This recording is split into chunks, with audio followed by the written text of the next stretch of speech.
क्या हालचाल है, कैसे हो आप लोग। उम्मीद करते हैं कि आप लोग एकदम अच्छे से होंगे और बहुत ही अच्छे तरीके से, एकदम शानदार तरीके से मन लगा करके आप लोग पढ़ाई कर रहे होंगे। और प्यारे बच्चों, कितना शानदार तरीके से कर रहे हैं ये तो आज के इस महा टेस्ट में पता लग जाएगा। क्योंकि आज हम आप लोगों को जो टेस्ट लेने जा रहे हैं इसमें सोशल साइंस का सबसे महत्वपूर्ण चैप्टर, खास करके हिस्ट्री का सबसे महत्वपूर्ण चैप्टर भारत में राष्ट्रवाद का क्वेश्चन होगा। और आप सभी बच्चों को हम एकदम बेहतरीन तरीके से हर एक क्वेश्चन को पढ़ा चुके हैं। आप सभी बच्चों को एकदम बेहतरीन तरीके से एक एक चीज समझाए हैं। इस चैप्टर को इतने बारीकी से पढ़ाए हैं कि हमें लगता है कि हर एक बच्चों का हर एक प्रश्न सही होना चाहिए। तो आइए प्यारे बच्चों, आज के इस टेस्ट में आप सभी लोगों का मोस्ट वेलकम है। सबसे पहले आप सभी बच्चे मिल करके आज इस क्लास को पूरा शेयर कर दीजिए। सबसे पहले आप सभी बच्चे ना मिल करके धुआंधार तरीके से इस क्लास को शेयर कर दीजिए।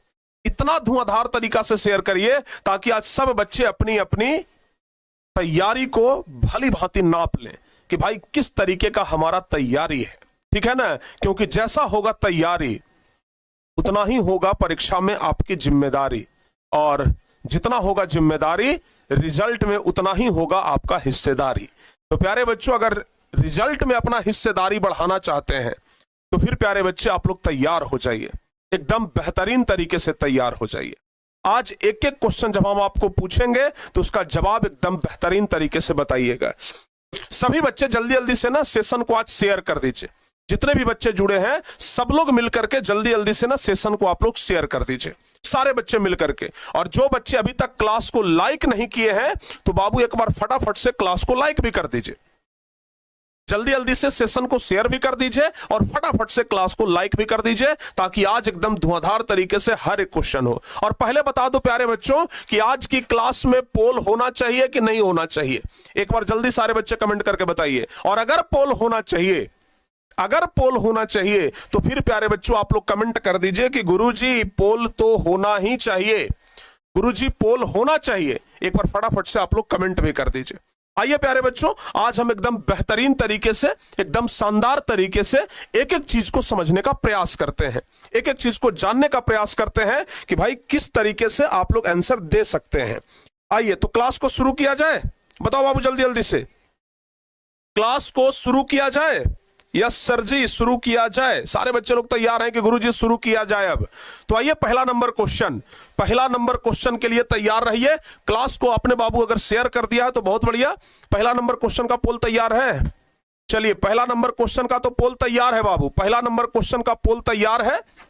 सारे बच्चे कह रहे हैं कि गुरुजी पोल होना चाहिए तो इसके लिए तैयार रहिए। लेकिन हाँ, उससे पहले बता दें कि जो भी बच्चे क्रैश कोर्स में नहीं जुड़े हैं वो सभी बच्चे लोग क्रैश कोर्स में जुड़ जाइएगा। ठीक है ना, क्योंकि आपका क्रैश कोर्स लॉन्च हो चुका है। सभी बच्चे, अधिकांश बच्चे उसमें से जुड़ भी गए हैं।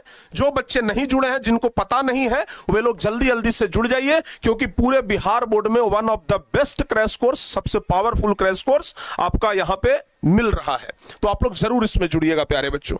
आइए हम लोग ना एक एक क्वेश्चन को देखते हैं और समझने का प्रयास करते हैं। पहला नंबर क्वेश्चन आपके स्क्रीन पे प्यारे बच्चों शो हो रहा है और आपके सामने पोल भी आ चुका है। एक बार जल्दी से आप लोग बता दीजिए। कह रहा है भारतीय राष्ट्रवाद को उदय का सबसे प्रमुख कारण क्या था। भारत में जो राष्ट्रवाद हुआ इसका सबसे प्रमुख कारण क्या था, यह आप लोगों को बताना है। पहला नंबर क्वेश्चन, भारत में जो राष्ट्रवाद हुआ इसका सबसे प्रमुख कारण क्या है। अच्छा, एक क्वेश्चन पर आप ही लोग बता दीजिए कितना देर टाइम हम आपको दें। टाइम एक बार कमेंट कर दीजिए बाबू। आप लोग ने एक बार फटाफट से टाइम कमेंट कर दीजिए कि आप लोगों को कितना देर टाइम मिलना चाहिए। एक बार जल्दी से कमेंट करके बताइए, एक क्वेश्चन पर आप लोगों को कितना टाइम मिलना चाहिए, बताइए। हाँ, टाइम कमेंट कर दीजिएगा कि हर एक क्वेश्चन पर आप लोगों को कितना टाइम मिलना चाहिए। और इस प्रकार का बहुत सारा टेस्ट प्यारे बच्चों आगे लिया जाएगा। ये तो बस अभी शुरुआत है, इस प्रकार के और भी कई सारे टेस्ट अभी लेने बाकी हैं। तो आप लोगों ने कमेंट किया है कि गुरुजी 10 सेकंड से ज्यादा नहीं मिलना चाहिए। चलिए, आप लोगों ने तो बाबू 10 सेकंड कमेंट किया है। हम आपके सामने ना 20 सेकंड का बात करते हैं। हम आपको ना 20 सेकंड का टाइम देते हैं। आप सभी बच्चों को अब की बार दूसरे नंबर क्वेश्चन से 20 सेकंड का टाइम मिलेगा। तो 20 सेकंड के लिए आप लोग तैयार रहिएगा। 20 सेकंड के अंदर क्वेश्चन का आंसर। और पहला का तो जवाब 5000 बच्चों का वोट आ चुका है और ए ऑप्शन है। ए ऑप्शन नंबर बिल्कुल बच्चों ने सही बताया है।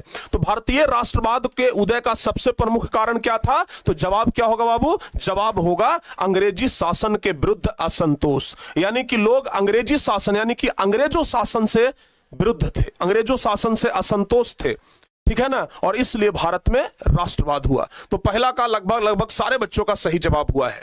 दूसरा नंबर क्वेश्चन ये है और आपका ये टाइम भी है। तो बाबू टाइम आपका स्टार्ट हो गया है। दूसरा नंबर क्वेश्चन, ब्रह्म समाज की स्थापना किसने की?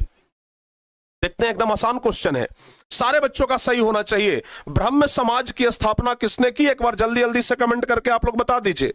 ब्रह्म समाज की स्थापना किसने की? एक बार जल्दी जल्दी से आप लोग कमेंट करके बता दीजिए बाबू कि ब्रह्म समाज की स्थापना कौन की है। जल्दी जल्दी से एक बार कमेंट करके बताइए, फटाफट से एक बार कमेंट करिए कि ब्रह्म समाज की स्थापना किसने की। जल्दी से बताओ बाबू। तो आपका जवाब क्या होगा? सही जवाब होगा कि ब्रह्म समाज की स्थापना। उधर 33 सेकंड आपको टाइम मिल गया बाबू, ज्यादा ही मिल गया। राजा राम मोहन राय, यानी कि दूसरा का ये ऑप्शन आप लोगों का भी ए नंबर ऑप्शन सही है। आप में से अधिकांश बच्चों का ए नंबर ऑप्शन आया है। देखिए 20 सेकंड के अंदर आपको पोल कर देना है। अगर 20 सेकंड के अंदर आप पोल नहीं करते हैं तो फिर दिक्कत होगा, इसलिए 20 सेकंड के अंदर अंदर आपको पोल बाबू कर देना है। तीसरा नंबर क्वेश्चन बता दीजिए। लीजिए भाई, नया टाइम आपके लिए शुरू हो गया है। आर्म्स एक्ट किसने लागू किया था? यही आर्म्स एक्ट प्यारे बच्चों याद करिए, जिसको हम लोग क्या कहते हैं? शस्त्र अधिनियम कहते हैं। आर्म्स एक्ट जिसको क्या कहते हैं? शस्त्र अधिनियम कहते हैं। कहते हैं कि नहीं कहते हैं? आपको हम आज भी बताए हैं, आज सुबह सुबह ही बताए थे कि शस्त्र अधिनियम किसने लागू किया था। वर्नाक्यूलर प्रेस एक्ट हो गया, शस्त्र अधिनियम हो गया, ये सब कुछ बताए थे ना आप लोगों को। वर्नाक्यूलर प्रेस एक्ट के बारे में बताए थे, आर्म्स एक्ट के बारे में बताए थे। तो फिर बताइए ना कि ये शस्त्र अधिनियम किसने लागू किया था? बताओ बाबू एक बार फटाफट से, शस्त्र अधिनियम किसने लागू किया था? तो जवाब क्या होगा? जवाब क्या होगा भाई? ए नंबर ऑप्शन बता रहे हैं। अरे तीसरा का ए नंबर ऑप्शन, डलहौजी ने। भाई डलहौजी कब बताए थे हम आप लोगों को? डलहौजी कभी हम बताए हैं कि शस्त्र अधिनियम डलहौजी लागू किया था? लॉर्ड डलहौजी का नाम हम पूरे चैप्टर में भी कहीं पर लिए हैं। चौथा नंबर चैप्टर में, पूरे चैप्टर में भी कहीं पर लॉर्ड डलहौजी का हम नाम लिए हैं? कहीं नहीं लिए हैं। तो भाई मेरे, इसका जवाब याद रखिएगा, लॉर्ड लीटन होगा। लॉर्ड लीटन याद रहेगा। लॉर्ड लीटन ने आर्म्स एक्ट लागू किया था। किसने किया था? लॉर्ड लीटन ने आर्म्स एक्ट लागू किया था, याद रखिएगा। आगे बता दीजिए। हाँ, अगला नंबर क्वेश्चन का टाइम है बाबू। बंगाल विभाजन के परिणाम स्वरूप किस आंदोलन की शुरुआत हुई? प्यारे बच्चों आपको पता होगा 1905 ईस्वी। 1905 ईस्वी में बंगाल विभाजन हुआ था, जिसमें बंगाल को दो भागों में बांटा गया था। अंग्रेजों का रणनीति था कि फूट डालो और शासन करो, हिंदुओं और मुसलमानों में फूट डालेंगे और शासन करेंगे। तो प्यारे बच्चों, बंगाल विभाजन के परिणाम स्वरूप किस आंदोलन की शुरुआत हुई? बताइए। बंगाल विभाजन के परिणाम स्वरूप किस आंदोलन की शुरुआत हुई थी? एक बार जल्दी से बता दीजिए। बंगाल विभाजन के परिणाम स्वरूप किस आंदोलन की शुरुआत हुई थी? जवाब क्या होगा एक बार बताइए। बी नंबर ऑप्शन सबसे ज्यादा बताने वाले बच्चे जा रहे हैं। बी नंबर की ओर सबसे ज्यादा बच्चे भाग रहे हैं भाई। और आप लोगों को हमने 20 सेकंड कहा है, लेकिन आप लोग टाइम बहुत ज्यादा ले रहे हैं, इसलिए आपसे रिक्वेस्ट है थोड़ा सा फास्ट जवाब दीजिए बाबू, ठीक है ना। बंगाल विभाजन के परिणाम स्वरूप किस आंदोलन की शुरुआत हुई? जवाब क्या होगा? जवाब होगा यहां पे, बंगाल विभाजन में हुआ था बंग भंग आंदोलन। क्या हुआ था? बंग भंग, यानी कि चौथा का बी ऑप्शन। बंगाल विभाजन में हुआ था बंग भंग आंदोलन, यानी कि चौथा का बी ऑप्शन सही होगा। आइए पांचवा नंबर क्वेश्चन, चलिए एक बार जल्दी जल्दी से जवाब बताइएगा, टाइमिंग आपका शुरू हो गया है। बंगाल विभाजन 1911 में किसने रद्द किया? आपको बताए थे कि बंगाल विभाजन 1905 में लागू हुआ था। 1905 में लागू हुआ था और बाबू 1911 में रद्द भी हो गया था। 1911 में ना रद्द भी हो गया था। आप लोगों को यह बताना है कि आखिर रद्द किसने किया था? बंगाल विभाजन को रद्द किसने किया था, यह बता दीजिए। पांचवा का जवाब बी ऑप्शन आ रहा है। गलत हो जाएगा। अगर बी ऑप्शन आप जवाब दे रहे हैं तो संभल जाइए, गलत हो जाएगा बाबू। पांचवा का जवाब बी ऑप्शन तो कभी नहीं होगा। पांचवा का जवाब बी ऑप्शन तो कभी नहीं होगा, गलत हो जाएगा। हम संभलने के लिए बोल रहे हैं। पांचवा का जवाब बी ऑप्शन कभी नहीं होगा बाबू, हम संभलने के लिए बोल रहे हैं। इसका जवाब होगा डी ऑप्शन, लॉर्ड हार्डिंज। और बच्चे इसका जवाब गलत बताया है। तो चलिए कोई बात ना, एक दो क्वेश्चन अगर गलत भी हो जाए तो चल जाता है, ठीक है ना। जहां पर इतने सारे क्वेश्चन हो रहे हैं वहां पर एक आध क्वेश्चन गलत हो जाना कोई बड़ी बात नहीं है। आइए बाबू, छठा नंबर क्वेश्चन, फूट डालो और शासन करो की नीति किसने अपनाई थी? ये किसका नीति था कि फूट डालो और शासन करो? यानी कि हिंदू और मुसलमानों के बीच में फूट डालो और शासन करो, ये किसका नीति था? आप लोग बताइए। हिंदुओं और मुसलमानों के बीच में फूट डाल दो और फूट डाल करके शासन करो, यह नीति किसका था बाबू? एक बार जल्दी से बता दीजिए, फटाफट से बताइए। हिंदुओं और मुसलमानों के बीच में फूट डालो और शासन करो की नीति कौन अपनाया था? एक बार फटाफट से बता दीजिए। फूट डालो और शासन करो की नीति किसने अपनाया? तो प्यारे बच्चों, फूट डालो और शासन करो यानी कि राज करो। वाह क्या बात है। इसका जवाब देखिए कैसे सब लोग दे रहे हैं। यानी कि हार्ड क्वेश्चन आता है तो थोड़ा आप लोग समय लेते हैं जवाब देने में, और जब क्वेश्चन आसान आता है तो जवाब तुरंत आपके मुंह से निकल जाता है। देखिए ये आसान क्वेश्चन था, तुरंत सब लोग अभी जस्ट नाउ में ही सब लोग बता दिए हैं आंसर। और वाह, ए नंबर ऑप्शन सबसे ज्यादा बच्चों ने बताया है, यानी कि फूट डालो और राज्य करो की नीति अंग्रेजों ने अपनाया। 6 का ए ऑप्शन सही होगा।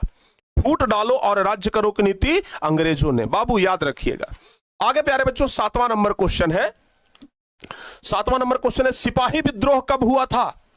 7वां नंबर क्वेश्चन है, सिपाही विद्रोह कब हुआ? आज ही सुबह सुबह ये आप लोगों को बताए हैं।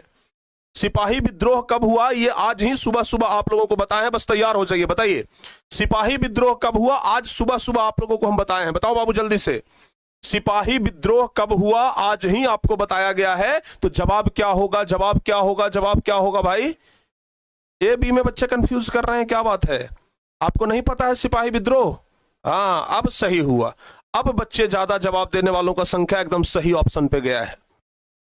ज्यादा जवाब देने वालों का संख्या ना अब सही ऑप्शन पे गया है, बी नंबर ऑप्शन। और जो बच्चे बी ऑप्शन चुने हैं वो एकदम सही चुने हैं। सिपाही विद्रोह जो हुआ था वो 1857 में हुआ था, और कहा जाता है कि 1857 ईस्वी से ही भारत की आजादी की लड़ाई भी शुरू हो गई थी। यानी कि सिपाही विद्रोह के बाद ही भारत की आजादी की लड़ाई शुरू हो गया था। ठीक है बाबू, आगे बढ़ते हैं। 8वां नंबर क्वेश्चन, बंगाल का विभाजन कब हुआ? लीजिए भाई, फिर से वही क्वेश्चन आ गया है। बंगाल का विभाजन कब हुआ? फिर से वही क्वेश्चन आ गया है। फिर से वही क्वेश्चन आ गया है कि बंगाल का विभाजन कब हुआ। चलिए एक बार जल्दी जल्दी से जवाब बता दीजिए। कई बार तो हम अभी तक 2-3 बार हम अभी इस क्लास में हम 2-3 बार आप लोग को बता चुके हैं कि बंगाल का विभाजन कब हुआ। बताओ बाबू जल्दी से, बंगाल का विभाजन कब हुआ? जवाब क्या होगा? याद रखिएगा, बंगाल का विभाजन हुआ कब? 1905 ईस्वी। 1905 ईस्वी में बंगाल का विभाजन हुआ। और अगर पूछेगा कि बंगाल का विभाजन खत्म कब किया गया, तो 1911 ईस्वी। कौन सा आंदोलन हुआ? तो अगर आंदोलन के बारे में पूछेगा तो बता दीजिएगा बंग भंग आंदोलन। क्या होगा? बंग भंग आंदोलन। बहुआ एकदम याद रखिएगा, बंग भंग आंदोलन, ठीक है ना, बंग भंग आंदोलन याद रखिएगा। चलिए आइए आगे बढ़ते हैं। 9वां नंबर क्वेश्चन लीजिए भाई, एकदम शानदार क्वेश्चन, परीक्षा के लिए काफी महत्वपूर्ण, परीक्षा के लिए एकदम होशियार क्वेश्चन है ये, परीक्षा के लिए अति महत्वपूर्ण क्वेश्चन। बता दो बाबू फटाफट से, परीक्षा के लिए अति महत्वपूर्ण क्वेश्चन एक बार जल्दी जल्दी से आप लोग बता दीजिए भाई। परीक्षा के लिए बहुत ही ज्यादा महत्वपूर्ण क्वेश्चन है, एक बार जल्दी जल्दी से बता दीजिए। गांधी जी ने साबरमती आश्रम की स्थापना किस वर्ष की? गांधी जी ने साबरमती आश्रम की स्थापना किस वर्ष की? जवाब होगा, जवाब होगा, जवाब होगा ए बी सी डी में जवाब देने वाले बच्चों का संख्या। इस शुरुआती दौर में जो बच्चे जवाब देते हैं ना, ये हमको लगता है चारों ऑप्शन में ट्राई कर लेते हैं कि भाई देख लेते हैं ए बी सी डी दबा करके कोई में सेट कर जाए मामला तो सही है। अरे भाई, गांधी जी ने साबरमती आश्रम की स्थापना कब की थी? आपको बताए थे कि नहीं बताए थे? बताए थे ना कि गांधी जी साबरमती आश्रम की स्थापना कब किए थे? 1916 में किए थे भाई, 1916। डी ऑप्शन सही होगा। और डी ऑप्शन बताने में आप लोग इतना देर कर रहे हैं। गांधी जी ने साबरमती आश्रम की स्थापना कब की? 1916। आपको नहीं बताया गया है? बताया गया है ना? चलिए बहुत बढ़िया, एकदम बताया गया है सर। चौरी चौरा कांड कब हुआ ये भी बता दीजिए। तो जब आपको बताया गया है तो एक क्वेश्चन और पूछ लेते हैं, चौरी चौरा कांड बताओ बाबू, चौरी चौरा कांड कब हुआ? चौरी चौरा कांड कब हुआ? सारे बच्चे मिलकर के एकदम जवाब बताइए, सारे बच्चे जवाब बताइए। अब की बार ना ऐसे कमेंट करके जवाब बताइए, तब ना समझेंगे कि हाँ सब लोग अपना मन से भी जवाब दे रहे हैं। बताओ बाबू फटाफट से, चौरी चौरा कांड कब हुआ? जल्दी जल्दी से जवाब बता दीजिए। चौरी चौरा कांड कब हुआ? जवाब बताओ बाबू। वाह क्या बात है, सबसे पहला जवाब देने वाले कौन थे भाई? सबसे पहला जवाब देने वाले हैं अजय कुमार, फिर श्रवण कुमार, मंद्रिका कुमार, उसके बाद है नीरज कुमार, उसके बाद है मेघा महतो, आकाश कुमार है। ये सब सारे बच्चे अब तो भाई बहुत सारे बच्चे आ गए हैं जो कि जवाब दे रहे हैं 1922 ईस्वी। सही जवाब क्या होगा बाबू? सही जवाब होगा 1922 ईस्वी, एकदम सही जवाब है। ठीक है ना, ठीक है ना बाबू। चलिए एक क्वेश्चन और आप लोगों से पूछते हैं, ऐसे ही अटेंडम क्वेश्चन, ठीक है ना, हमारे मन में आ गया है तो बस पूछ लेते हैं। क्वेश्चन ये है कि चौरी चौरा कांड के कारण कौन सा आंदोलन रुक गया था? बताओ जल्दी से। चौरी चौरा कांड के कारण कौन सा आंदोलन रुक गया था? बता दीजिए। चौरी चौरा आंदोलन के कारण कौन सा, चौरी चौरा कांड के कारण कौन सा आंदोलन रुक गया था? बता दीजिए। चौरी चौरा कांड के कारण कौन सा आंदोलन रुका था भाई? जल्दी से बताइए। चौरी चौरा कांड के कारण कौन सा आंदोलन रुका था? जल्दी से जवाब बता दीजिए। क्या होगा जवाब? असहयोग आंदोलन। वाह क्या बात है, एकदम सही जवाब। प्यारे बच्चों, अगर आपने भी बताया है असहयोग तो एकदम सही जवाब है। असहयोग तो एकदम सही जवाब है। आइए अब 10वां नंबर क्वेश्चन लीजिए भाई, लूट लीजिए 10वां नंबर क्वेश्चन। गदर पार्टी की स्थापना किसने की? गदर मचा दीजिए जरा क्वेश्चन का जवाब दे करके। क्वेश्चन का जवाब देकर के ना बाबू गदर मचा दीजिए कि गदर पार्टी का स्थापना कौन किए थे? गदर पार्टी की स्थापना किसने और कब की? बाबू एकदम आसान सवाल है, गदर पार्टी की स्थापना किसने और कब की? जवाब याद रखिएगा, गदर पार्टी की स्थापना करने वाले। देखते हैं सही जवाब किनका आता है। 22 सेकंड तो हो गया, आपका टाइम तो पार कर गया है, लेकिन सही जवाब किनका आएगा? गदर पार्टी की स्थापना करने वाले कौन है भाई? सही जवाब किनका आएगा? गदर पार्टी की स्थापना करने वाले कौन है?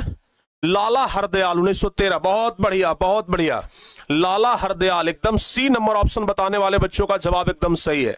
जो बच्चे सी नंबर ऑप्शन जवाब बताए हैं उनका जवाब एकदम सही है, 100% सही है। लाला हरदयाल ने 1913 ईस्वी में गदर पार्टी की स्थापना की थी।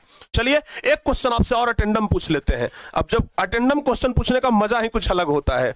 आप लोग बता दीजिए कांग्रेस पार्टी का स्थापना कब हुआ था? हालांकि हो सकता है कि यह क्वेश्चन आगे आ जाए, लेकिन आप लोग ऐसे बता दीजिए कांग्रेस पार्टी का स्थापना कब हुआ था। अटेंडम क्वेश्चन का आंसर अगर आप बता देते हैं ना बिना ऑप्शन के, 4 गो ऑप्शन मिल जाता है तब तो बताना थोड़ा सा आसान हो जाता है। लेकिन अगर ऐसे अटेंडम क्वेश्चन पूछे, अगर उसका जवाब आप लोग बता दिए तो ये हम समझते हैं ना कि भाई सचमुच में बारीकी से आप लोग पढ़ाई किए हैं और आप लोगों को अच्छे तरीका से याद भी है। चलिए तो जल्दी जल्दी से बता दीजिए, फटाफट से बता दीजिए भाई। आज ही पढ़ाए थे, ज्यादा दिन नहीं हुआ है, आज ही हम आप लोगों को पढ़ाए थे। और जवाब क्या बता रहे हैं सारे बच्चे लोग? ओ हो क्या बात है, 1885। 1885 एकदम सही जवाब, एकदम सही जवाब। चलिए आगे बढ़ते हैं शेरों, एकदम ऐसे ही दहाड़ते रहिए। अगला नंबर क्वेश्चन क्या कह रहा है? 1915 में काबुल में भारत की अस्थायी सरकार का अध्यक्ष किसे बनाया गया? ये एगो नया क्वेश्चन है, हो सकता है कि आप में से कुछ बच्चे जो हैं वो इसमें थोड़ा बहुत मिस्टेक कर जाए। बताइए इसका जवाब क्या होगा? इसका जवाब हम बता देते हैं आप लोगों को, क्योंकि आप लोगों को लगेगा कि गुरुजी तो क्वेश्चन थोड़ा टफ आ गया। प्यारे बच्चों आप लोग जरा ध्यान रखिएगा, ठीक है ना, आप लोग जरा ध्यान रखिएगा। 1915 में काबुल में भारत की अस्थायी सरकार का अध्यक्ष किसे बनाया गया? जवाब होगा महेंद्र प्रताप सिंह को। यह क्वेश्चन हमारे तरफ से रसगुल्लों के लिए, ठीक है ना, क्योंकि इस क्वेश्चन के लिए भाई आप लोगों को बता दिए। एक अगला क्वेश्चन, ये वाला क्वेश्चन तो बहुत इंपॉर्टेंट है भाई, वेरी वेरी इंपॉर्टेंट, ठीक है ना, MVVI, most very very important. Lucknow समझौता किस वर्ष हुआ था? यह क्वेश्चन काफी महत्वपूर्ण है। लखनऊ समझौता किस वर्ष हुआ था, जरा बता दीजिए। लखनऊ समझौता किस वर्ष हुआ था, जरा बता दीजिए आप लोग। बताओ बाबू, लखनऊ समझौता किस वर्ष हुआ था? कोई बच्चे अगर बताना चाहते हैं तो बता दीजिए, बताइए फटाफट से। लखनऊ समझौता किस वर्ष हुआ था, जरा बता दीजिए। और जवाब क्या होगा? लखनऊ समझौता कब हुआ था बाबू? बताओ जल्दी से। लखनऊ समझौता हुआ था 1916, ठीक है ना। ए ऑप्शन बताने वाले बच्चों का संख्या भी बहुत ज्यादा है, जवाब भी होगा ए ऑप्शन। 12 का ए नंबर ऑप्शन सही है, 1916, ठीक है। लखनऊ समझौता कब हुआ था? 1916 में हुआ था। क्लियर? आगे बढ़े, चलिए आगे बढ़ते हैं। अगला, महात्मा गांधी दक्षिण अफ्रीका से भारत कब वापस आए थे? एकदम आसान क्वेश्चन, हल्का क्वेश्चन। गांधी जी दक्षिण अफ्रीका से भारत वापस कब आए, ये वाला क्वेश्चन बता दीजिए। गांधी जी दक्षिण अफ्रीका से भारत कब आए थे बाबू, ये क्वेश्चन बता दीजिए। और अभी देख लीजिए टेस्ट में भाई हमें बड़ा खुशी होता है कि टेस्ट में कम से कम आप लोग बच्चे अधिक संख्या में जुड़ते हैं, ठीक है ना। 7000 बच्चे अभी जुड़े हुए हैं टेस्ट में, इससे बड़का बात और क्या हो सकता है, ठीक है ना। भले पढ़ने के लिए कम आए लेकिन टेस्ट देने के लिए अगर बच्चे उत्साहित हैं तो ये मान लेना चाहिए कि बच्चे पढ़ाई के प्रति एकदम अग्रसर हैं, ठीक है ना। बताओ बाबू, गांधी जी दक्षिण अफ्रीका से भारत कब वापस आए थे? गांधी जी दक्षिण अफ्रीका से भारत वापस कब आए थे, ये क्वेश्चन का जवाब आप लोग बता दीजिए। बताइए, गांधी जी दक्षिण अफ्रीका से भारत कब वापस आए थे? 1913 तो गलत हो जाएगा बाबू, 1913 तो नहीं हम बताए थे, 1913 तो हम नहीं बताए थे। गांधी जी चलिए हिंट देते हैं। गांधी जी जब दक्षिण अफ्रीका से भारत आए थे उसके अगले वर्ष ही साबरमती आश्रम की स्थापना किए थे। अब बता दीजिए क्या होगा। जिस वर्ष गांधी जी भारत आए थे ना उसके अगले वर्ष ही साबरमती आश्रम की स्थापना किए थे। और अभी आप कुछ देर पहले बता चुके हैं कि साबरमती आश्रम की स्थापना कब हुआ था। जवाब क्या होगा? जवाब यहां पर सी नंबर ऑप्शन बताने वाले बच्चे सबसे ज्यादा हैं, यानी कि 1915 हमारा सही जवाब होगा। जो बच्चे 1915 बता रहे हैं उनका जवाब 100% सही है। आगे 14 नंबर क्वेश्चन पर बात विचार कर लेते हैं बाबू। कामबिल तथा न्यू इंडिया का प्रकाशन किसने किया? यह भी शायद आपके लिए थोड़ा सा नया क्वेश्चन हो सकता है। कामबिल तथा न्यू इंडिया का प्रकाशन, इस क्वेश्चन का जवाब हम बता देते हैं। जो क्वेश्चन हमें लगेगा कि बच्चे इसमें फंसेंगे तो हम आपको फंसाएंगे नहीं, हम बता देंगे। देखिए, कामबिल तथा न्यू इंडिया का जो प्रकाशन हुआ था वो एनी बेसेंट ने किया था। 14 का ए ऑप्शन सही होगा। क्या होगा बाबू? 14 का ना ए नंबर ऑप्शन सही होगा। क्लियर? 14 का ए नंबर ऑप्शन याद रहेगा, 14 का ए नंबर ऑप्शन याद रखिएगा। आगे 15 नंबर क्वेश्चन, जलियांवाला, ये तो एकदम हल्का क्वेश्चन, इसमें 100% बच्चों का सही होना चाहिए। जलियांवाला बाग हत्याकांड कब हुआ? बताओ बाबू, जलियांवाला बाग हत्याकांड कब हुआ? जरा फटाफट से चुटकी में आंसर बता दीजिए। जलियांवाला बाग हत्याकांड बताओ बाबू, जल्दी जल्दी से। ये तो क्वेश्चन आसान है, सब बच्चों का सही होना चाहिए। जलियांवाला बाग हत्याकांड कब हुआ था बता दीजिए। जलियांवाला बाग हत्याकांड कब हुआ था बताओ बाबू, क्या कब हुआ था? ए ऑप्शन, ए ऑप्शन में क्या है जी? 13 अप्रैल 1919। लॉक कर दिया जाए क्या? ए ऑप्शन को ही लॉक कर दिया जाए। जलियांवाला बाग हत्याकांड ए ऑप्शन को लॉक कर दिया जाए। 13 अप्रैल 1919, बहुत बढ़िया, ए नंबर ऑप्शन सही होगा। जलियांवाला बाग हत्याकांड 13 अप्रैल 1919 को हुआ था। जलियांवाला बाग हत्याकांड 13 अप्रैल 1919 को हुआ था। आगे बढ़ते हैं 16 नंबर। जलियांवाला बाग हत्याकांड के विरोध में किसने कैसरे हिंद की उपाधि लौटा दिया था? यह भी क्वेश्चन एकदम आसान है। कौन वो व्यक्ति थे जो जलियांवाला बाग हत्याकांड होने के बाद अपनी उपाधि लौटा दिए थे? कैसरे हिंद की उपाधि बाबू, कैसरे हिंद की उपाधि आपको पढ़ाए थे जलियांवाला बाग हत्याकांड, वहां पर बताए थे कि 2 ऐसे व्यक्ति थे जो अपनी अपनी उपाधि को लौटा दिए थे। 2 ऐसे व्यक्ति थे जो अपनी अपनी उपाधि को लौटा दिए थे। कौन कौन वो व्यक्ति थे? एक थे गांधी जी और एक थे रविंद्रनाथ टैगोर। और गांधी जी ने कैसरे हिंद की उपाधि लौटाई थी और रविंद्रनाथ टैगोर ने ध्यान रखिएगा नाइट की उपाधि, जिसको सर की उपाधि भी कहते हैं, वो लौटाई थी। तो जलियांवाला बाग हत्याकांड के विरोध में कैसरे हिंद की उपाधि लौटा दिया था गांधी जी ने। सी नंबर ऑप्शन सही होगा। जो बच्चे सी नंबर ऑप्शन बता रहे हैं उनका जवाब बिल्कुल सही है। 17, रॉलेट एक्ट किस वर्ष पारित हुआ? यह जवाब बता दीजिए। रॉलेट एक्ट किस वर्ष पारित हुआ जरा बता दीजिए। 17 नंबर क्वेश्चन, रॉलेट एक्ट किस वर्ष पारित हुआ जरा बताओ बाबू। रॉलेट एक्ट किस वर्ष पारित हुआ जरा बताइए।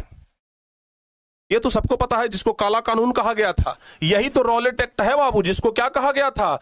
काला कानून कहा गया। इसको क्या कहा गया? काला कानून कहा गया। रॉलेट एक्ट जिसको क्या कहा गया? काला कानून कहा गया, याद रखिएगा। रॉलेट एक्ट जिसको क्या कहा गया बाबू? काला कानून कहा गया। इसको ना आप लोग अच्छे तरीके से याद रखिएगा। यहां तक याद रहेगा? चलिए सर जी, एकदम याद रहेगा, बहुत बढ़िया। तो रॉलेट एक्ट किस वर्ष पारित हुआ था जरा बताओ बाबू। रॉलेट एक्ट 1919 बताने वाले बच्चों का संख्या है 47%, यानी कि बच्चे एकदम सही जवाब दे रहे हैं। 17 का बी नंबर ऑप्शन। तो बउआ 17 का बी नंबर ऑप्शन सही होगा। 17 का बी नंबर ऑप्शन क्या होगा, सही जवाब होगा। आइए आगे बढ़ते हैं। रॉलेट कानून किस उद्देश्य से बनाया गया, यह जरा बता दीजिए। रॉलेट कानून जो था वह किस उद्देश्य के लिए बनाया गया था? आपको पता है ना, रॉलेट एक्ट के बारे में बताए थे ना कि जब भारत में क्रांतिकारी गतिविधि बहुत ज्यादा बढ़ने लगा, लोग अंग्रेजों के खिलाफ लड़ाई करने लगे, तो उस क्रांतिकारी गतिविधि को रोकने के लिए, उस क्रांतिकारी गतिविधि पर अंकुश लगाने के लिए रॉलेट एक्ट कानून आया। ठीक है ना, क्रांतिकारी गतिविधि पर अंकुश लगाने के लिए रॉलेट एक्ट कानून आया। और प्यारे बच्चों, रॉलेट कानून किस उद्देश्य से बनाया गया था? तो क्रांतिकारी गतिविधियों पर अंकुश लगाने के लिए ही, यानी कि 18 का डी ऑप्शन होगा, क्रांतिकारी गतिविधियों पर अंकुश लगाने के लिए। यहां 18 का डी ऑप्शन बताने वाले बच्चों का संख्या भाई सबसे ज्यादा है। 18 का डी ऑप्शन बताने वाले बच्चों का संख्या सबसे ज्यादा है, याद रखिएगा। आइए बाबू अगला नंबर क्वेश्चन, 19वां नंबर क्वेश्चन देखते हैं। जलियांवाला बाग हत्याकांड की जांच के लिए सरकार ने किस समिति का गठन किया था? बताइए, जलियांवाला बाग हत्याकांड की जांच के लिए सरकार ने किस समिति का गठन किया था? जलियांवाला बाग हत्याकांड की जांच के लिए सरकार ने किस समिति का गठन किया था? जब जलियांवाला बाग हत्याकांड हो गया था तो एक जांच समिति बनाया गया था, आपको पता है ना। जब जलियांवाला बाग हत्याकांड हो गया था तो एक जांच समिति बनाया गया, और उस जांच समिति का क्या नाम था बाबू, बताओ जल्दी से। जलियांवाला बाग हत्याकांड होने के बाद एक जांच समिति बनाया गया, और उस जांच समिति का क्या नाम था? ध्यान रखिएगा, उस जांच समिति का नाम था हंटर समिति, यानी कि ए ऑप्शन सही होगा।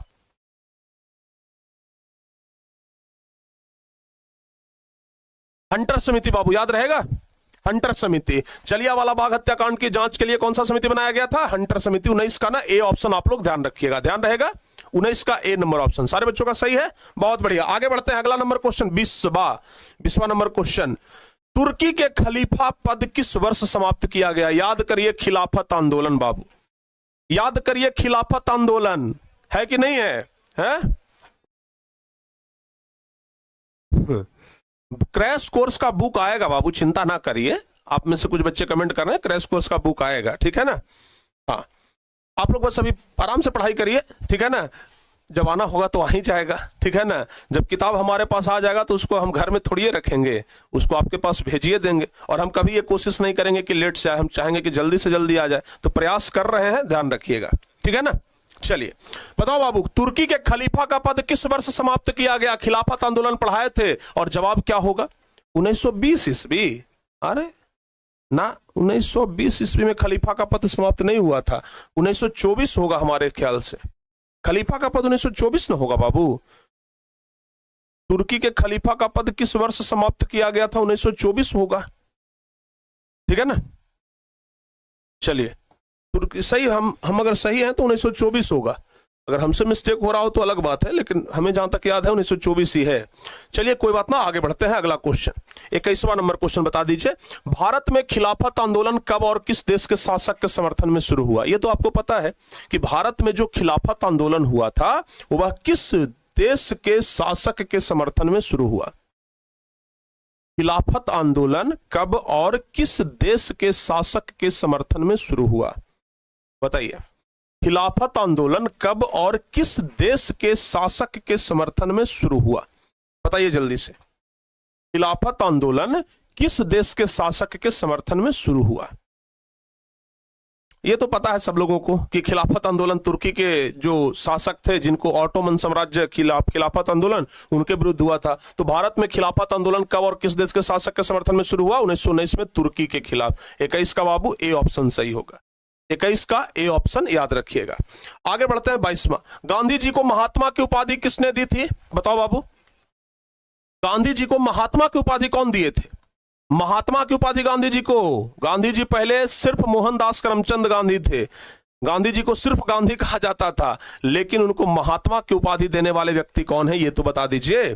महात्मा की उपाधि देने वाले व्यक्ति कौन है? जवाब होगा, जवाब होगा, जवाब होगा। अरे जो जन गण मन लिखे हैं, अब तो बता दीजिए, अब तो बता दो भाई, जन गण मन कौन लिखे? रविंद्रनाथ टैगोर। तो गांधी जी को महात्मा की उपाधि किसने दी? रविंद्रनाथ टैगोर ने, याद रखिएगा। आगे बताओ बाबू, अगला क्वेश्चन। गांधी जी ने सर्वप्रथम किस अंग्रेजी नीति का विरोध किया? गांधी जी सबसे पहले किस अंग्रेजी नीति का विरोध किए थे? गांधी जी सबसे पहले किस अंग्रेजी नीति का विरोध किए थे, यह बता दीजिए। गांधी जी सबसे पहले किस अंग्रेजी नीति का विरोध किए थे, बताओ बाबू। गांधी जी सबसे पहले किस अंग्रेजी नीति का विरोध किए थे? तो जवाब क्या होगा? तो गांधी जी ने सबसे पहले किस अंग्रेजी नीति का विरोध किया? जवाब होगा गांधी जी ने सर्वप्रथम किस अंग्रेजी नीति का विरोध किया? जवाब होगा नस्लवाद का। 23 का ए ऑप्शन, ध्यान रखिएगा, क्या होगा?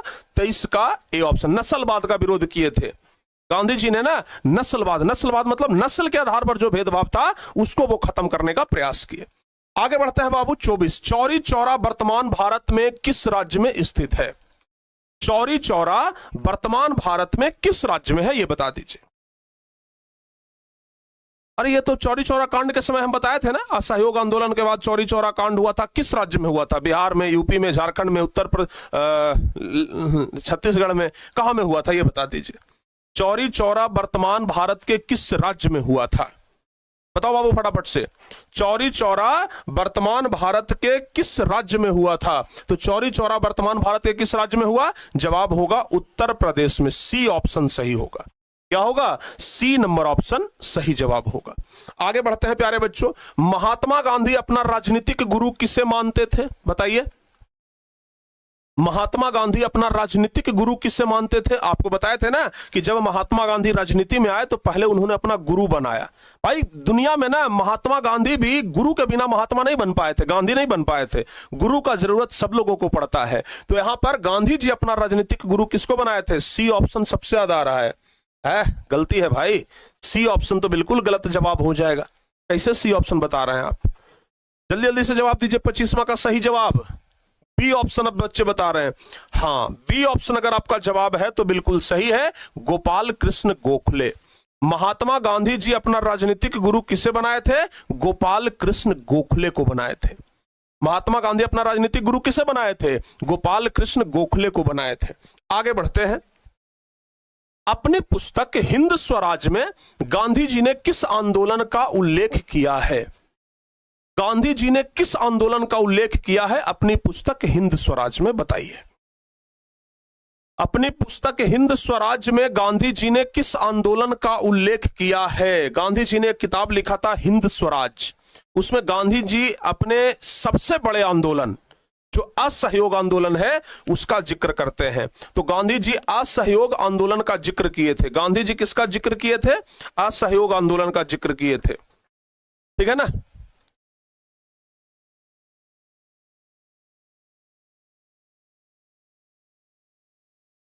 बताओ बाबू, गांधी जी अपने हिंद स्वराज पुस्तक में किसका जिक्र किए हैं? तो असहयोग आंदोलन का याद रखिएगा।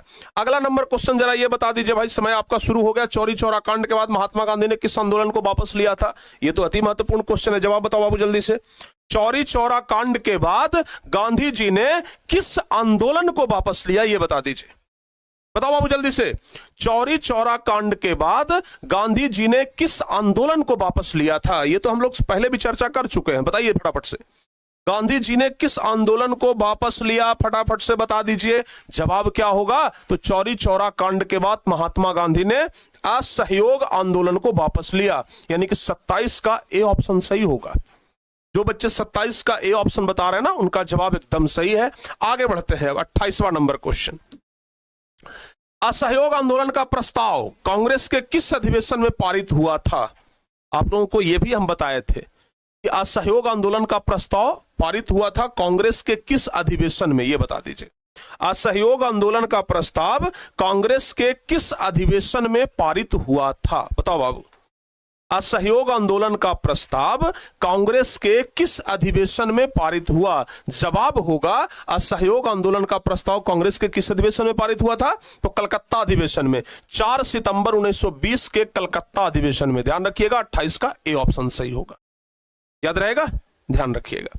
आगे बढ़ते हैं। महात्मा गांधी ने किस पत्रिका का संपादन किया? यह भी एक शानदार क्वेश्चन है जो परीक्षा में आता है कि आखिर महात्मा गांधी ने किस पत्रिका का संपादन किया है। महात्मा गांधी एक पत्रिका लिखते थे, तो कौन सा पत्रिका था यह बता दीजिए। महात्मा गांधी ने किस पत्रिका का संपादन किया? तो जवाब होगा महात्मा गांधी ने यंग इंडिया पत्रिका का संपादन किया। महात्मा गांधी ने किस पत्रिका का संपादन किया? जवाब होगा यंग इंडिया। याद रहेगा, यंग इंडिया। आगे बाबू अगला नंबर क्वेश्चन, सविनय अवज्ञा आंदोलन किस यात्रा से शुरू हुआ, यह बताइए। सविनय अवज्ञा आंदोलन किस यात्रा से शुरू हुआ, बताओ जल्दी से। सविनय अवज्ञा आंदोलन किस यात्रा से शुरू हुआ? गांधी जी एक यात्रा किए थे जो नमक कानून को भंग करने के लिए किए थे, याद आ रहा है कुछ? बताओ बाबू जल्दी से। गांधी जी एक यात्रा किए थे जो कि नमक कानून को भंग करने के लिए किए थे। तो आपको बताना है कि सविनय अवज्ञा आंदोलन किस यात्रा से शुरू हुआ था, और बच्चों ने सही जवाब दिया है सी नंबर ऑप्शन, दांडी यात्रा। बहुत बढ़िया, 30वां का सी ऑप्शन, दांडी यात्रा, ठीक है ना। चलिए, अच्छा एक क्वेश्चन जो हम आपको बताए थे कि कांग्रेस ने एक बार स्वतंत्रता दिवस पहले ही मना लिया था, ठीक है ना। कांग्रेस ने एक बार स्वतंत्रता दिवस पहले ही मना लिया था, तो आप बताइए वह डेट कौन सा था जब कांग्रेस ने स्वतंत्रता दिवस मनाया, यानी कि कांग्रेस ने किस तिथि को पूर्ण स्वतंत्रता दिवस मनाया, यह बता दीजिए। कांग्रेस ने किस तिथि को स्वतंत्रता दिवस मना लिया था बाबू, यह बता दीजिए। कांग्रेस ने किस तिथि को पूर्ण स्वतंत्रता दिवस मनाया, जवाब क्या होगा? कांग्रेस ने किस तिथि को स्वतंत्रता दिवस मनाया, जवाब होगा 1930। कम से कम ईस्वी याद रखिएगा, ईयर याद रखिएगा बाबू। कांग्रेस ने किस तिथि को स्वतंत्रता दिवस मनाया? 26 जनवरी 1930 को, यानी 31 का बी ऑप्शन सही होगा। आगे बढ़ते हैं। नेहरू रिपोर्ट किस वर्ष लागू हुआ था बाबू? याद है नेहरू रिपोर्ट के बारे में कि अंग्रेजों का जो हेड था, ये जिसका नाम था लॉर्ड बर्कन हेड, उसने चुनौती दिया था। जब साइमन कमीशन का विरोध हुआ तो लॉर्ड बर्कन हेड ने यह चुनौती दिया कि सर्वसहमति से अगर हिम्मत है तो खुद से कानून बना लो, लेकिन अगर सर्वसहमति हुआ तो ही पास करेंगे। लेकिन मतभेद हो गया जिसके कारण से वो पास नहीं हो पाया। लेकिन मोतीलाल नेहरू ने अपना रिपोर्ट प्रस्तुत किया था उस चुनौती को स्वीकार करते हुए। किस वर्ष वो रिपोर्ट प्रस्तुत हुआ था, बस ये बता दीजिए आप हमें। वो रिपोर्ट किस वर्ष प्रस्तुत हुआ था, बस आप हमें इतना बता दीजिए। बताओ बाबू, वो रिपोर्ट किस वर्ष प्रस्तुत हुआ था, जल्दी जल्दी से बता दीजिए, फटाफट से बताओ बाबू, किस वर्ष वो रिपोर्ट आया था? तो नेहरू रिपोर्ट किस वर्ष प्रस्तुत किया गया, जवाब क्या हो गया? 1928 में, यानी कि सी ऑप्शन सही होगा, सी ऑप्शन। नेहरू रिपोर्ट किस वर्ष प्रस्तुत किया गया? 1928 में। आगे बढ़ते हैं। साइमन कमीशन किस वर्ष भारत आया था? साइमन कमीशन किस वर्ष भारत आया था, यह बता दीजिए। बताओ बाबू, साइमन कमीशन किस वर्ष भारत आया था? साइमन कमीशन भारत कब आया? आपको पता है साइमन कमीशन के बारे में कि साइमन कमीशन में 7 अंग्रेजों का एक सदस्य था। साइमन कमीशन 7 अंग्रेजों का सदस्य था और 7 अंग्रेजों सदस्य होने के कारण ही उसका विरोध हुआ था। तो साइमन कमीशन भारत कब आया था? 1928 में आया था प्यारे बच्चों, ये आपको याद होगा। आइए आगे बढ़ते हैं। कह रहा है बाबू अगला नंबर क्वेश्चन, पूर्ण स्वराज की मांग का प्रस्ताव कांग्रेस के किस वार्षिक अधिवेशन में पारित हुआ? पूर्ण स्वराज की मांग का प्रस्ताव कांग्रेस के किस वार्षिक अधिवेशन में पारित हुआ? जवाब क्या होगा? पूर्ण स्वराज की मांग का प्रस्ताव कांग्रेस के किस वार्षिक अधिवेशन में पारित हुआ? जवाब क्या होगा, यह बताइए। पूर्ण स्वराज की मांग का प्रस्ताव कांग्रेस के किस वार्षिक अधिवेशन में पारित हुआ? जवाब होगा 1929 लाहौर अधिवेशन में। लाहौर अधिवेशन में ही पूर्ण स्वराज की मांग का प्रस्ताव पारित हुआ था, यह आप लोग ध्यान रखिएगा। आगे बढ़ते हैं। सविनय अवज्ञा आंदोलन कब शुरू हुआ?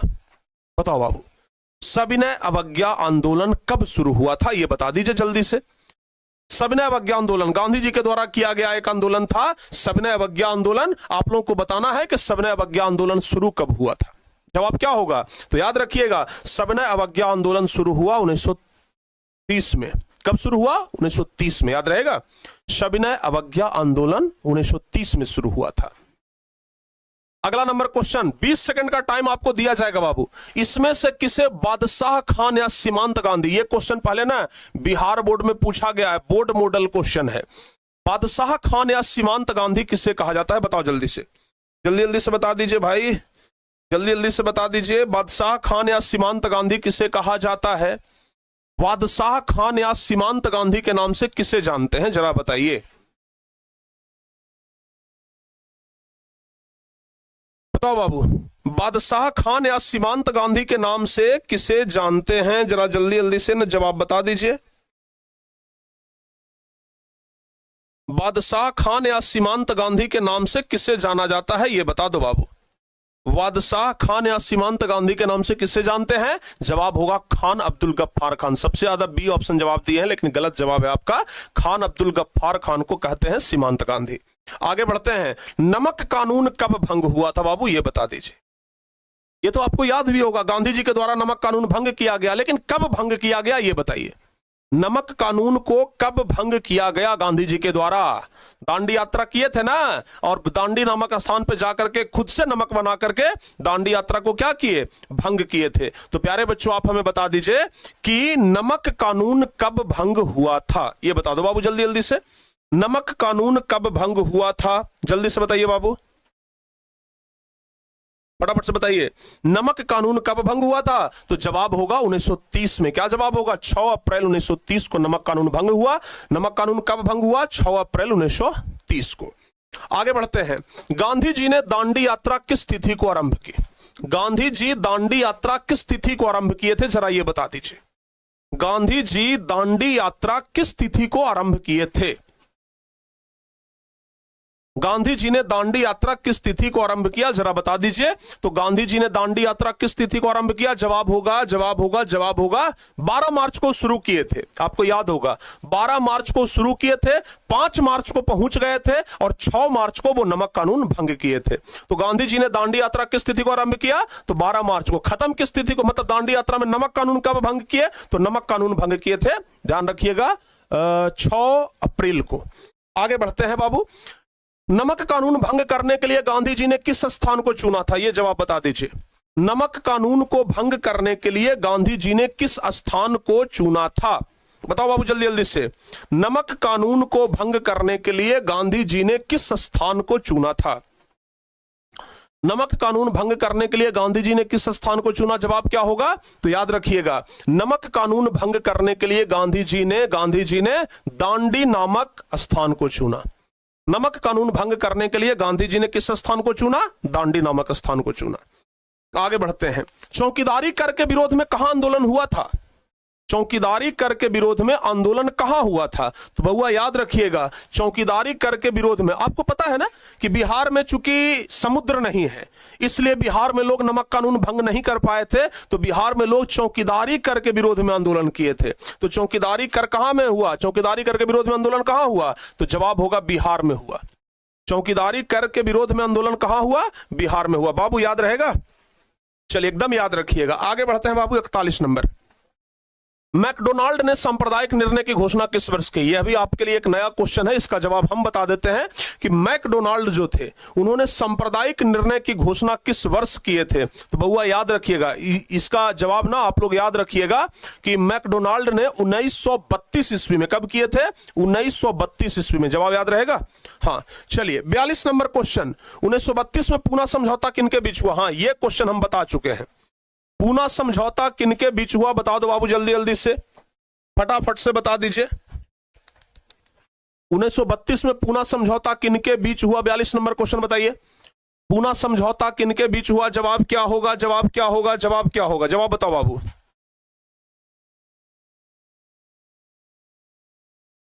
जवाब बताइए, बताओ बाबू फटाफट से। 1932 में पूना समझौता किनके बीच हुआ? 1932 में पूना समझौता किनके बीच हुआ? जवाब होगा गांधी जी और भीमराव अंबेडकर के बीच में। 42 का ए ऑप्शन। 1932 में पूना समझौता किनके बीच हुआ? गांधी जी और भीमराव अंबेडकर के बीच में पूना समझौता हुआ। आगे बढ़ते हैं। किस समझौता को दिल्ली समझौता के नाम से जाना जाता है? याद करिए प्यारे बच्चों, गांधी जी और लॉर्ड इरविन के बीच में एक समझौता हुआ था। याद आ रहा है कुछ? गांधी जी और लॉर्ड इरविन के बीच में एक समझौता हुआ था। उस समझौता को गांधी इरविन समझौता के नाम से जाना गया, ठीक है ना? गांधी जी और लॉर्ड इरविन के बीच में एक समझौता हुआ जिसको गांधी इरविन समझौता के नाम से जाना जाता है, यानी कि 43 का ए ऑप्शन सही होगा। क्या होगा? 43 का ए ऑप्शन सही होगा। आगे बढ़ते हैं। अखिल भारतीय किसान सभा का गठन कहां और कब हुआ? अखिल भारतीय किसान सभा का गठन कहां और कब हुआ? 44 नंबर क्वेश्चन बता दीजिए। अखिल भारतीय किसान सभा का गठन कहां और कब हुआ? जवाब बता दीजिए, बताओ बाबू। अखिल भारतीय किसान सभा का गठन कहां और कब हुआ? जवाब क्या होगा? याद रखिएगा, अखिल भारतीय किसान सभा का गठन हुआ था लखनऊ में 1936 ईस्वी में। लखनऊ में 1936 ईस्वी में हुआ, याद रहेगा। अखिल भारतीय किसान सभा का गठन कहां और कब हुआ? 1936 ईस्वी में लखनऊ में हुआ था। आगे बता दीजिए अगला क्वेश्चन, गांधी जी ने सत्याग्रह का पहला प्रयोग कहां किया था? याद करिए प्यारे बच्चों, बिहार का ही वो धरती है जहां पर गांधी जी ने सत्याग्रह का पहला क्या किया था? प्रयोग किया था। बताओ बाबू, गांधी जी ने सत्याग्रह का पहला प्रयोग कहां किया था? जवाब बता दीजिए। बताओ बाबू, गांधी जी ने सत्याग्रह का पहला प्रयोग कहां किया था? तो गांधी जी ने सत्याग्रह का पहला प्रयोग कहां किया? जल्दी से जवाब बताइए। तो गांधी जी ने सत्याग्रह का पहला प्रयोग कहां किया? सबको याद होगा, नील सत्याग्रह वाला बात। नील का खेती के लिए चंपारण में गए थे और चंपारण सत्याग्रह किए थे, तो 45 का सी ऑप्शन। आगे बताइए, अखिल भारतीय किसान सभा का गठन 1936 ईस्वी में कहां हुआ था? अखिल भारतीय किसान सभा का गठन कहां हुआ था? जवाब बताओ बाबू जल्दी जल्दी से। अखिल भारतीय किसान सभा का गठन कहां हुआ था बताइए? तो अखिल भारतीय किसान सभा का गठन लखनऊ में हुआ था, वही लखनऊ जो उत्तर प्रदेश की राजधानी है, लखनऊ में हुआ था। डी ऑप्शन सही होगा।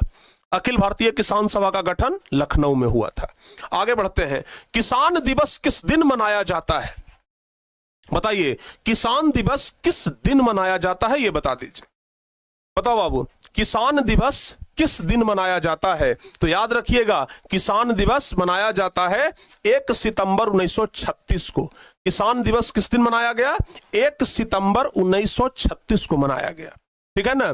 किसान दिवस कब मनाया गया? 1 सितंबर 1936 को। आगे बढ़ते हैं, कह रहा है कि तीन कठिया प्रणाली किस पर लागू होती है? बताओ बाबू, कह रहा है कि तीन कठिया प्रणाली किस पर लागू होती है? जवाब बताइए। बताओ बाबू जल्दी से, तीन कठिया प्रणाली किस पर लागू होती है? बताओ बाबू जल्दी जल्दी से, तीन कठिया प्रणाली किस पर लागू होती है? तो जवाब होगा कि जो किसान लोग थे, जो बेचारे खेती करते थे, उनको यह अनिवार्य कर दिया गया था कि 20 कट्ठा में 3 कट्ठा नील का खेती करना अनिवार्य है, यानी कि 3 कठिया प्रणाली जो है ना वो किसानों पर लागू हुआ था। अगला नंबर क्वेश्चन 49 कह रहा है कि वल्लभ भाई पटेल को सरदार की उपाधि किस किसान आंदोलन के दौरान दी गई? बताए थे ना, याद करिए प्यारे बच्चों, बारदौली सत्याग्रह। हम आपको बताया था ना कि बारदौली आंदोलन के दौरान ही सरदार वल्लभ भाई पटेल को सरदार की उपाधि मिली थी, ठीक है ना। जैसे है वल्लभ भाई पटेल, इनके नाम के आगे क्या जुड़ गया? सरदार जुड़ गया। वल्लभ भाई पटेल के नाम के आगे क्या जुड़ गया? सरदार जुड़ गया। तो प्यारे बच्चों, वल्लभ भाई पटेल को सरदार की उपाधि किसने दिया? याद रखिए, किसने दिया था? सरदार वल्लभ भाई पटेल को बारदौली सत्याग्रह के दौरान ये मिला था उपाधि। तो जवाब होगा बारदौली सत्याग्रह। आगे बढ़ते हैं, all India trade union congress की स्थापना किस वर्ष हुई? All India trade union congress की स्थापना किस वर्ष हुई बताइए? AITUC, इसी को बोलते हैं AITUC, all India trade union congress. तो all India trade union congress की स्थापना किस वर्ष हुई? जवाब होगा 1920 ईस्वी में। All India trade union congress की स्थापना किस वर्ष हुई? जवाब होगा 1920 ईस्वी में। उसके बाद all India trade union Congress के अध्यक्ष कौन थे? बताओ बाबू जल्दी जल्दी से, all India trade union Congress के अध्यक्ष कौन थे? जरा ये बता दीजिए, बताइए फटाफट से। All India trade union Congress के अध्यक्ष कौन थे? तो जवाब होगा all India trade union Congress के अध्यक्ष कौन थे? जवाब क्या होगा? जवाब याद रखिएगा, AITUC के अध्यक्ष और सचिव दोनों बताए थे। अध्यक्ष थे लाला लाजपत राय, ठीक है ना। अध्यक्ष कौन थे? लाला लाजपत राय, और सचिव थे शायद जमुना लाल बजाज, ठीक है ना। हमें जहां तक थोड़ा सा डाउट भी है, लेकिन अध्यक्ष तो यही थे, लाला लाजपत राय। आगे बताओ बाबू, 52 नंबर बात, हाँ बताइए, जनजातीय आंदोलन पढ़ाए थे ना हम आप लोगों को? हम आप लोगों को जनजातीय आंदोलन पढ़ाए थे। तो बाबू कह रहा है कि टाना भगत आंदोलन का नेतृत्व किसने किया? क्वेश्चन कह रहा है कि जो टाना भगत आंदोलन हुआ उसका नेतृत्व किसने किया था? याद करिए, आपको जतरा भगत के बारे में हम बताए थे, तो याद रखिएगा, टाना भगत आंदोलन का नेतृत्व किसने किया था? जतरा भगत। थोड़ा जल्दी जल्दी से आप लोग जवाब दीजिए, ठीक है ना। हाँ चलिए बाबू आगे, खोंड विद्रोह कहां और कब हुआ? खोंड विद्रोह हम पढ़ाए हैं ना। खोंड विद्रोह कहां और कब हुआ, जरा जवाब बता दीजिए। खोंड विद्रोह कहां और कब हुआ? उड़ीसा में हुआ था 1914 ईस्वी में। उड़ीसा में 1914 ईस्वी में खोंड विद्रोह हुआ, ठीक है ना। उड़ीसा में 1914 ईस्वी में खोंड विद्रोह हुआ। आगे बताइए। 1921 का मोपला विद्रोह किसके नेतृत्व में हुआ था? मोपला विद्रोह भी हम आपको पढ़ा चुके हैं। मोपला विद्रोह, खोंड विद्रोह और खिलाफत आंदोलन, बहुत सारा विरोध मतलब विद्रोह पढ़ाए थे। तो मोपला विद्रोह किसके नेतृत्व में हुआ था? तो मोपला विद्रोह हुआ था अली मुसलियार के नेतृत्व में। किसके नेतृत्व में? अली मुसलियार के नेतृत्व में, याद रखिएगा। किसके विरोध में? अली मुसलियार के नेतृत्व में, ध्यान रखिएगा। आगे बढ़ते हैं। अल्लूरी सीताराम राजू कौन थे? बताओ बाबू, अल्लूरी सीताराम राजू कौन थे? जवाब बता दीजिए। अल्लूरी सीताराम राजू कौन थे? वो आंध्र का आदिवासी नेता थे। आंध्र प्रदेश के एक आदिवासी नेता थे जिनका नाम था अल्लूरी सीताराम राजू। आपको पता है कि पुलिस ने इनको गोली मार दिया था, ठीक है ना। लास्ट में अल्लूरी सीताराम राजू को पुलिस ने क्या किया था? गोली मार दिया था। आगे बताइए। अली मुसलियार ने किस विद्रोह का नेतृत्व किया था? जल्दी जल्दी से बताइए। अली मुसलियार ने किस विद्रोह का नेतृत्व किया था बाबू? जवाब क्या होगा? अली मुसलियार ने किस विद्रोह का नेतृत्व किया? जवाब होगा अली मुसलियार ने मोपला विद्रोह का नेतृत्व किया। अली मुसलियार ने किसका विद्रोह किया था? तो मोपला विद्रोह का।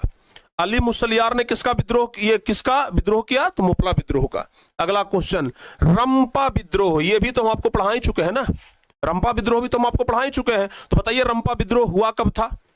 रंपा विद्रोह कब हुआ बाबू, ये बता दीजिए। तो रंपा विद्रोह के बारे में याद रखिएगा, कब हुआ था? 1916 में रंपा विद्रोह हुआ। 57 का कौन सा ऑप्शन? ए ऑप्शन होगा। 1916 में रंपा विद्रोह हुआ था। अगला क्वेश्चन 58 नंबर है। क्या कह रहा है कि भारतीय राष्ट्रीय कांग्रेस की स्थापना कब हुई? कह रहा है कि भारतीय राष्ट्रीय कांग्रेस की स्थापना कब हुई थी? तो बताइए जवाब। भारतीय राष्ट्रीय कांग्रेस की स्थापना कब हुई? जवाब होगा 1885। पहला पार्टी है कांग्रेस पार्टी, ठीक है ना। पहला पार्टी है कांग्रेस पार्टी। तो भारतीय राष्ट्रीय कांग्रेस की स्थापना कब हुई बाबू? याद रखिएगा, याद रखिएगा। 1885 में भारतीय राष्ट्रीय कांग्रेस की स्थापना हुई। याद रहेगा, 1885 में भारतीय राष्ट्रीय कांग्रेस की स्थापना हुई। आगे बताइए। भारतीय राष्ट्रीय कांग्रेस की स्थापना किसने की थी? लीजिए भाई, ये भी बता दीजिए। भारतीय राष्ट्रीय कांग्रेस की स्थापना किसने की? ये बता दीजिए। भारतीय राष्ट्रीय कांग्रेस की स्थापना किसने की थी? जवाब क्या होगा? ए ओ ह्यूम ने। ए ऑप्शन सही होगा। ए ओ ह्यूम ने भारतीय राष्ट्रीय कांग्रेस की स्थापना की। याद रहेगा, ए ओ ह्यूम ने भारतीय राष्ट्रीय कांग्रेस की स्थापना की। 60वां नंबर क्वेश्चन, भारतीय राष्ट्रीय कांग्रेस के पहले अध्यक्ष कौन थे? भारतीय राष्ट्रीय कांग्रेस के पहले अध्यक्ष कौन थे? ये बता दीजिए। पहले अध्यक्ष कौन थे बाबू? जल्दी जल्दी से जवाब बता दीजिए। भारतीय राष्ट्रीय कांग्रेस के पहले अध्यक्ष, जवाब बताइए। भारतीय राष्ट्रीय कांग्रेस के लिए जवाब बताओ बाबू। तो भारतीय राष्ट्रीय कांग्रेस के पहले अध्यक्ष कौन थे? जवाब होगा व्योमेश चंद्र बनर्जी, ठीक है ना। बीसी बनर्जी, व्योमेश चंद्र बनर्जी, ठीक है ना। इसी को कहीं कहीं पर ऑप्शन में रहेगा बीसी बनर्जी। तो ध्यान रखिएगा, बीसी बनर्जी कहने का मतलब हुआ व्योमेश चंद्र बनर्जी। बीसी बनर्जी कहने का मतलब व्योमेश चंद्र बनर्जी। आगे बढ़िए। बंबई में कांग्रेस समाजवादी दल की स्थापना कब हुई? बंबई में कांग्रेस समाजवादी दल की स्थापना कब हुई थी? जरा जवाब बताइए। बताओ बाबू। बंबई में कांग्रेस समाजवादी दल, ये आपके लिए शायद नया क्वेश्चन है, जवाब हम बता देते हैं। जवाब होगा 1934 ईस्वी। जवाब क्या होगा? 1934, यानी कि बंबई में कांग्रेस समाजवादी दल की स्थापना 1934 में हुई। आगे बताइए। कह रहा है किसने 1920 ईस्वी में ताशकंद में भारतीय कम्युनिस्ट पार्टी की स्थापना की? कम्युनिस्ट पार्टी के बारे में तो आज ही हम आपको बताए थे, ठीक है ना, कि रूस के ताशकंद में भारतीय कम्युनिस्ट पार्टी की स्थापना हुआ था। और इस ताशकंद पार्टी में कम्युनिस्ट पार्टी को बनाने वाले कौन थे? कम्युनिस्ट पार्टी को बनाने वाले थे M.N. राय। कौन थे बाबू? M.N. राय, याद रखिएगा। अगला क्वेश्चन, बिहार समाजवादी दल की स्थापना किनके बीच हुई? बिहार समाजवादी दल की स्थापना किनके बीच हुई? जरा बता दीजिए। बताओ बाबू। बिहार समाजवादी दल की स्थापना किनके बीच हुई? तो बिहार समाजवादी दल की स्थापना किनके बीच हुआ था? जवाब होगा जयप्रकाश नारायण। ए ऑप्शन सही होगा। बिहार समाजवादी दल की स्थापना जयप्रकाश नारायण किए थे। आगे, हिंदुस्तान सोशलिस्ट रिपब्लिकन आर्मी की स्थापना कब हुई? ये सब नया क्वेश्चन आपके लिए है, तो बताइए। Hindustan socialist Republican army, Hindustan socialist Republican army क्या होगा जवाब? याद रखिएगा 1928 में प्यारे बच्चों हिंदुस्तान सोशलिस्ट रिपब्लिकन आर्मी की स्थापना हुई। अगला नंबर क्वेश्चन, फॉरवर्ड ब्लॉक की स्थापना किसने की थी? बताओ बाबू जल्दी जल्दी से। फॉरवर्ड ब्लॉक की स्थापना किसने की? जवाब होगा सुभाष चंद्र बोस ने। क्या जवाब होगा? फॉरवर्ड ब्लॉक की स्थापना कौन किए थे? सुभाष चंद्र बोस किए थे। याद रहेगा, फॉरवर्ड ब्लॉक की स्थापना सुभाष चंद्र बोस, तो बाबू याद रखिएगा। अगला नंबर क्वेश्चन, मोहम्मद अली जिन्ना ने अपनी 14 सूत्री मांग किस वर्ष प्रस्तुत की थी? मोहम्मद अली जिन्ना ने अपनी 14 सूत्री मांग किस वर्ष प्रस्तुत की थी? बताइए, मोहम्मद अली जिन्ना अपनी 14 सूत्री मांग किस वर्ष प्रस्तुत किए? जवाब क्या होगा? मोहम्मद अली जिन्ना ने 1929 में अपनी 14 सूत्री मांग प्रस्तुत किए थे। अगला क्वेश्चन कह रहा है, किस अधिनियम के द्वारा मुसलमानों को पृथक प्रतिनिधित्व प्रदान किया गया? मतलब अलग प्रतिनिधित्व दिया गया था, ठीक है ना। मुसलमानों को अलग प्रतिनिधित्व दिया गया।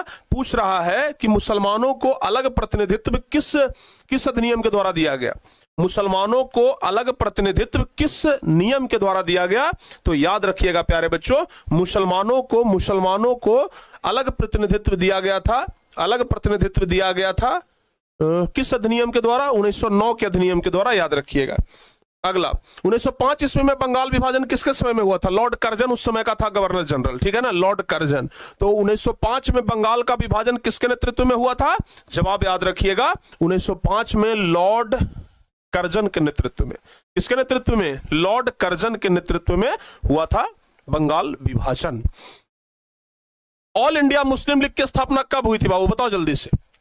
ऑल इंडिया मुस्लिम लीग के बारे में पढ़ाए थे ना आज ही तो खत्म किया है कि मुस्लिम लीग की स्थापना किस वर्ष हुई। तो मुस्लिम लीग का स्थापना 1906 ईस्वी में हुआ है। ध्यान रखिएगा 69 का सी ऑप्शन। आगे, अलीगढ़ आंदोलन का नेतृत्व किसने किया? अलीगढ़ आंदोलन, बताओ बाबू जवाब क्या होगा? अलीगढ़ आंदोलन का नेतृत्व किसने किया था? जवाब होगा प्यारे बच्चों, अलीगढ़ आंदोलन का नेतृत्व सैयद अहमद खान ने। बाबू सी ऑप्शन सही होगा। अलीगढ़ आंदोलन का नेतृत्व किसने किया? सैयद अहमद खान ने। आगे बढ़ते हैं, अलीगढ़ में मोहम्मद एंग्लो ओरिएंटल कॉलेज की स्थापना किसने की थी? अलीगढ़ में मोहम्मद एंग्लो ओरिएंटल कॉलेज की स्थापना किसने किया? अलीगढ़ में मोहम्मद एंग्लो ओरिएंटल कॉलेज की स्थापना कौन किए थे? तो जवाब क्या होगा? अलीगढ़ में मोहम्मद एंग्लो ओरिएंटल कॉलेज की स्थापना सर सैयद अहमद खान ने किया। किसने किया? सर सैयद अहमद खान। याद रहेगा किसने किया था? सर सैयद अहमद खान ने किया था। आगे बताइए, स्वराज पार्टी के अध्यक्ष कौन थे भाई? स्वराज पार्टी के अध्यक्ष कौन थे? तो जवाब याद रखिएगा, जवाब होगा चित्तरंजन दास। स्वराज पार्टी के अध्यक्ष कौन थे? जवाब होगा चित्तरंजन दास। स्वराज पार्टी के अध्यक्ष कौन थे? जवाब होगा चित्तरंजन दास। स्वराज पार्टी आज सबसे लास्ट में, हम इस चैप्टर में सबसे लास्ट में हम आपको स्वराज पार्टी ही पढ़ाए थे। अगला बताइए, वेदों की ओर लौटो का नारा किसने दिया? ये तो आपको याद होगा। वेदों की ओर लौटो का नारा स्वामी दयानंद सरस्वती के द्वारा दिया गया था, ठीक है ना। वेदों की ओर लौटो का नारा स्वामी दयानंद सरस्वती के द्वारा दिया गया। 73 का सी ऑप्शन होगा, ठीक है ना। 73 का सी नंबर ऑप्शन याद रखिएगा। आगे बढ़ते हैं, हिंदू महासभा की स्थापना कब और किसके द्वारा की गई? ये भी आपके लिए शायद नया क्वेश्चन हो। हिंदू महासभा की स्थापना 1915 में मदन मोहन मालवीय के द्वारा किया गया था। हिंदू महासभा की स्थापना 1915 में मदन मोहन मालवीय के द्वारा किया गया था बाबू। ये आप लोग अच्छे तरीके से ध्यान रखिएगा। क्लियर? सारे बच्चों का सही है।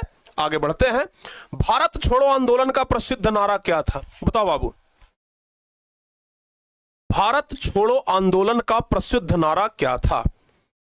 बताइए, भारत छोड़ो आंदोलन का प्रसिद्ध नारा, भारत छोड़ो आंदोलन गांधी जी के द्वारा चलाया गया आंदोलन जिसमें डू और डाई यानी करो या मरो का नारा दिया गया। तो भारत छोड़ो आंदोलन का प्रसिद्ध नारा था डू और डाई यानी करो या मरो। आगे बढ़ते हैं, राष्ट्रीय स्वयंसेवक संघ की स्थापना कब और किसने की? तो राष्ट्रीय स्वयंसेवक संघ की स्थापना कब और किसने की? ध्यान रखिएगा, राष्ट्रीय स्वयंसेवक संघ की स्थापना केबी हेडगेवार ने।